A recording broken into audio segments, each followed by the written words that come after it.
Bonjour à tous, en direct du plateau Cimodec TV sur le Salon international du décolletage de La Roche-sur-Foron, en partenariat avec la revue Machine Production.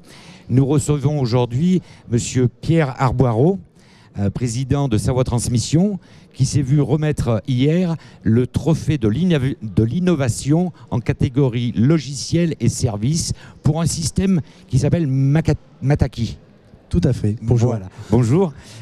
Monsieur Arboireau, vous pouvez vous présenter, puis nous présenter un petit peu la société Savoie Transmission. Quel est son métier, ce que vous faites, où vous êtes et quel est votre rapport avec l'industrie du décolletage dans laquelle nous baignons aujourd'hui au sein du Cimodec. Alors tout d'abord Pierre Arboireau, donc je suis président de Savoie Transmission depuis 1 an et demi. J'ai racheté l'entreprise qui a été cédée par le cédant qui voulait se mettre sur d'autres projets. Et depuis, donc la société, on vend et on entretient des solutions techniques dans le domaine des transmissions mécaniques, électromécaniques, pneumatiques. Donc on est amené à vendre des moteurs réducteurs. Et vente et entretien signifie qu'une grosse partie de notre activité et qu'on souhaite développer aujourd'hui, c'est la maintenance. Dans cet esprit-là, on a développé le service Mataki. Alors Mataki, c'est le petit œil bleu qu'on trouve en Grèce qui protège du mauvais œil. Donc c'est l'esprit de Mataki. D'accord, donc il y a une philosophie derrière tout ça. Tout à fait, tout à fait. On va même plus loin puisque dans les services Mataki, ce qu'on cherche à vendre, c'est passer de la maintenance, on va dire, traditionnelle, curative et préventive, ce que vous faites avec votre médecin, hein, vous allez le voir quand vous êtes malade en France. Nous, on passe plutôt sur la médecine traditionnelle chinoise. L'idée du service Mataki, c'est de dire on prend en charge le mécanisme quand il va bien, on fait la maintenance prédictive, prescriptive, et si jamais ça tombe malade, on se déplace et vous ne payez pas. Donc on paye avant, comme en Chine, on fait son médecin quand on est en bonne santé. Exactement. Et si jamais on est malade, là c'est à lui de se débrouiller. Et oui. Et là c'est la même philosophie. D'accord. Alors comment on procède? On a vu quelques images à l'écran. Comment vous procédez ce système Mataki concrètement? Comment il est fabriqué? Comment il est fait? Mataki repose sur une boîte qui est un appareil connecté qu'on vient poser avec des capteurs qui peuvent mesurer tout, de la température, de la pression. Nous, on préconise avant tout de la vibration. Donc ça mesure en permanence le comportement vibratoire de votre mécanisme. Donc ça peut être une machine, ça peut être une ventilation d'ascenseur, un moteur d'ascenseur, ça peut être tout un tas d'environnements à partir du moment où il y a de la vibration. La dérive vibratoire donne une indication et une tendance.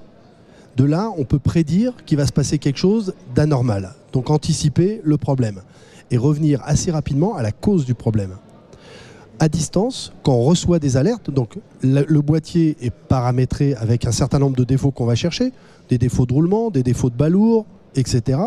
Dès qu'on va tomber dans des plages qui sont anormales, on va recevoir un SMS ou un email, le client aussi s'il le souhaite, et de là, à distance, on va se connecter et regarder le spectre vibratoire pour faire une analyse détaillée de qu'est-ce qui se passe. Revoir l'origine, quand est-ce que ça a démarré ce problème, et à partir de là, faire une prescription au client en fonction de notre compréhension du problème.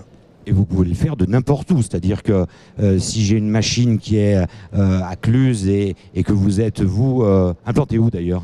Alors on est à Annecy, dans le parc Altaïs, à côté d'Annecy, et on arrose principalement Savoie et Haute-Savoie, dont la vallée du décolletage. D'accord. Et donc, pour un décolleteur, pour les gens dans la machine-outil, ça paraît très intéressant parce que vous mettez ces capteurs sur les moteurs, je suppose, ou les arbres. Alors, on peut le mettre sur les arbres, sur les moteurs. On peut mettre aussi sur le porte-outil pour voir ce qui se passe pendant la coupe. Parce que dans le domaine du décolletage, une des choses les plus intéressantes qu'on cherche avant tout, c'est le choc, la collision. Souvent, la collision est l'origine d'autres problèmes, d'autres dérives. Donc, de savoir quand on a un choc, de s'en rendre compte, permet de bien analyser et de bien trouver l'origine du problème. D'accord, donc ça veut dire que vous allez jusqu'au cœur de la coupe en décolletage ou même en fraisage, en usinage, je suppose, et que là, vous allez pouvoir savoir à quel moment l'outil a un niveau de fatigue suffisant pour le changer, par exemple. Par exemple, on peut voir un outil qui se fatigue, on peut voir une matière qui n'est pas dans un lot tout à fait cohérent avec les lots précédents. Donc il y a plein d'analyses, donc on peut faire des plans d'expérience, et là c'est du travail collaboratif avec le décolleteur. Et Mataki, vous l'avez mis au point depuis combien de temps? Est-ce que vous avez déjà vendu ce type de service dans le décolletage, dans l'industrie? Oui, alors aujourd'hui on est chez Dassault par exemple, sur d'usinage, sur un centre d'usinage.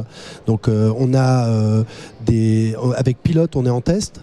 On a travaillé avec la société AM France sur la partie affûtage des outils et réalisation des outils coupants. AM France qui est un fabricant d'outils régional. Tout à fait. Régional avec une dimension internationale. Bien sûr, puisque je crois qu'ils ont un grand partenariat avec un fabricant allemand. Et donc, eux sont intéressés par la partie outils coupants. Tout à fait, ouais. La partie réalisation des outils coupants, justement, ils essayaient de comprendre, ils avaient de l'encrassement de meule par exemple, et ils essayaient d'anticiper cet encrassement de meule pour savoir quand est-ce qu'il est le meilleur moment pour raviver la meule. Mais alors finalement, vous êtes complètement immergé dans l'industrie 4.0 dont on parle, l'industrie connectée, puisque vous avez des capteurs un petit peu perdus quelque part qui vont vous informer sur l'ensemble du fonctionnement du mécanisme, de la machine, etc. Tout à fait. C'est absolument complémentaire. On peut même aller plus loin. On peut envisager de dire, dans la mise au point, on a un comportement vibratoire type qu'on retient et on complète nos rapports de contrôle avec ce rapport de contrôle vibratoire pour dire j'ai beaucoup plus de chances d'avoir une qualité homogène par rapport à mes lots de production précédents quand mon comportement vibratoire a été homogène par rapport à ce qu'on avait mis au point. Donc ça permet aussi de se rassurer sur les capacités de production et qualité de production. Et sa voie transmission, c'est combien de personnes? Parce que avec un tel trophée, un tel appareil, vous allez avoir, je pense, du succès, parce que là, vous enlevez quand même une épine du pied des décolleteurs, des usineurs en général. Vous êtes combien de personnes et comment vous faites pour répondre à cette demande qui devrait se profiler bientôt? Alors, quand j'ai racheté l'entreprise il y a 18 mois, on était 12. Nous sommes 17 aujourd'hui. Sur Mataki en particulier, nous sommes au moins 4 formés. 2 techniciens sédentaires qui permettent de définir le besoin, d'installer, de piloter à distance. Et on a 2 techniciens de maintenance qui sont capables de faire la même chose, mais d'aller plus loin dans le prescriptif en se déplaçant sur site pour faire des analyses complémentaires si besoin. On voit que finalement, il y a de nouveaux métiers qui apparaissent, il y a de l'embauche qui se crée. Vous trouvez du personnel et des gens motivés pour venir travailler avec vous? Alors on en trouve. Maintenant, il faut qu'ils adhèrent au projet d'entreprise. Il faut qu'ils comprennent la cible qu'on vise. C'est pas pareil de faire de la maintenance curative et préventive et de passer à une méthode où on fait plus de maintenance quelque part, puisqu'on fait de la prescription et on évite l'arrêt.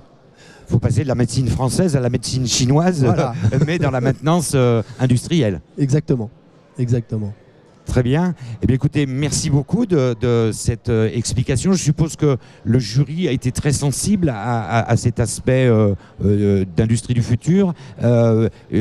Comment s'est passée cette remise de trophée et quelle explication vous ont-ils donné par rapport à le fait qu'il vous ait décerné ce trophée de l'innovation catégorie logiciel et services? Il me semble que ce qu'ils ont apprécié, c'est un peu cette vision à 360 autour du produit.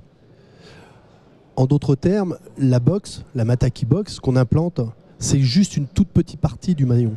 Ce qui est intéressant, c'est de regarder justement toute la partie autour, la partie service, la partie accompagnement, la partie collaboratif, qui sont aujourd'hui des tendances lourdes dans le domaine de l'industrie. Donc à la fois les appareils connectés, qui répondent à des tendances, là aussi, très importantes dans le domaine de l'industrie, et surtout le collaboratif, puisqu'il est difficile aujourd'hui, compte tenu de la complexité, d'intégrer toutes les compétences dans une entreprise. Nous, on a la chance de voir plein d'industries différentes et de pouvoir capitaliser nos expériences d'une usine à une autre qui est dans un autre domaine. Et ce service, il est accessible à toutes les entreprises, les plus petites comme les plus grandes. Je veux dire, c'est pas trop cher C'est de mettre que de la tout ça au point. location. Donc c'est que de la location. Donc déjà, vous n'avez pas le prix de l'investissement, ce qui est déjà un gros avantage. Donc de fait, ça répond à toutes les entreprises. Et surtout, vous n'avez pas l'investissement en termes de compétences. Parce que investir dans les compétences, vous le savez, c'est bien. Mais il faut les entretenir, les compétences. Il faut les faire tourner. Il faut que les gens restent motivés. Faire la même chose pendant des années, il y a un moment donné, les gens veulent changer. Et c'est ce dont souffrent beaucoup d'entreprises. Donc nous, on est en train de travailler là-dessus pour avoir ce qu'on appelle de la polycompétence au sein de nos équipes et puis travailler cet enthousiasme au quotidien pour accompagner nos clients.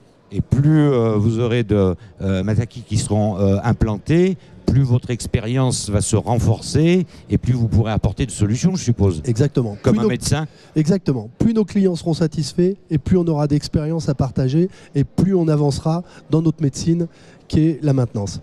Très bien. Monsieur Arboireau, merci beaucoup d'avoir répondu à l'invitation de Cimodec TV. Et donc, on vous souhaite beaucoup de succès sur ce salon Cimodec qui va se poursuivre jusqu'à vendredi. Et donc, félicitations encore pour ce magnifique trophée de l'innovation catégorie logiciel et services, réalisé d'ailleurs par un artiste régional en pièces uniques. Merci, monsieur Arboireau. Merci de votre invitation. Au revoir.